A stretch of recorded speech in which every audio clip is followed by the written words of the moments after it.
प्रदेश अध्यक्ष को दाहोद में कांग्रेस पद से लोकसभा टिकट मिलने की सार्वजनिक बहस पर देवेंद्र भाई ने दी प्रतिक्रिया।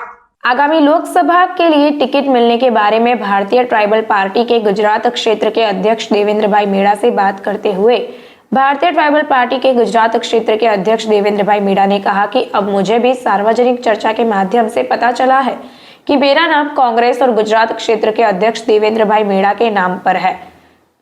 मीणा भाई ने आगे कहा कि अगर मुझे कांग्रेस से लोकसभा चुनाव लड़ने के लिए टिकट मिलता है तो मैं अपने भारतीय ट्राइबल पार्टी के कार्यकर्ताओं, आम आदमी पार्टी के कार्यकर्ताओं और कांग्रेस पार्टी से वादा करता हूं कि कार्यकर्ता 100% वोट से भाजपा को हराएंगे और कांग्रेस को जिताएंगे।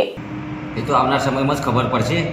આજે અમારા જે બીટીવીએસ અને બીટીપીના જે કાર્યકરો છે એમના જોડે ચર્ચા કરીશું અને જે કોઈ આપણને કોઈ સારો ઉમેદવાર મળશે કે જ્યારે સમાજને આદિવાસી સમાજ હોય, ગરીબ સમાજ હોય, શોષિત સમાજ હોય એમને ન્યાય માટે લડે એવો અમને ઉમેદવાર મળશે તો અમે 100% એમને લડાવીશું, નહીં તો અમે જાતે પણ લોકસભાનું ઇલેક્શન લડવા અમે તૈયાર જ છીએ।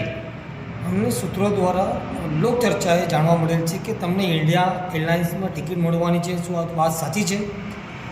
લોક ચર્ચામાં તો અમે પણ સાંભળ્યું છે કે ભાઈ દેવેન્દ્રભાઈને લોકસભાની ટિકિટ મળશે તો એ લડશે, પણ જ્યારે અમારા જે કાર્યકરો છે દાહોદના એ કાર્યકરોને જોડે અમે બેઠક કરીશું, મુલાકાત કરીશું અને મિટિંગ એક રાખીશું। મિટિંગના અંદર જે પણ ડિસિઝન લેવામાં આવશે અમારા કાર્યકર્તા દ્વારા એ પ્રમાણે અમે આગળનું અમારું પ્લાનિંગ રહેશે। જ્યારે કાર્યકર્તાઓ કહેશે કે આપણે અપક્ષથી લડીશું તો અમે કે બીટીપીથી લડીશું ત્યારે અમે એ રીતે લડીશું, અને કાર્યકર્તાઓ કહેશે કે ભાઈ જે ઇન્ડિયા એલાયન્સનું ગઠબંધન છે એના અંદર આપણે ચૂંટણી લડવાની તો અમે એમાં પણ 100% લડીશું। તમને લાગે છે કે તમે કોંગ્રેસમાં તમને જો ટિકિટ મળશે તો તમે જીતી શકશો? સાહેબ અમે તો ઇલેક્શન લડીશું અને 100% આ ભાજપને પછાડીશું, કેમ કે જ્યારે ઇન્ડિયા એલાયન્સમાં જો અમને ટિકિટ મળતી હોય ત્યારે આમ આદમી પાર્ટી હોય, કોંગ્રેસ હોય કે બીટીપી હોય કે અમે બધા ભેળા મળીને 100% ભાજપને પછાડીશું।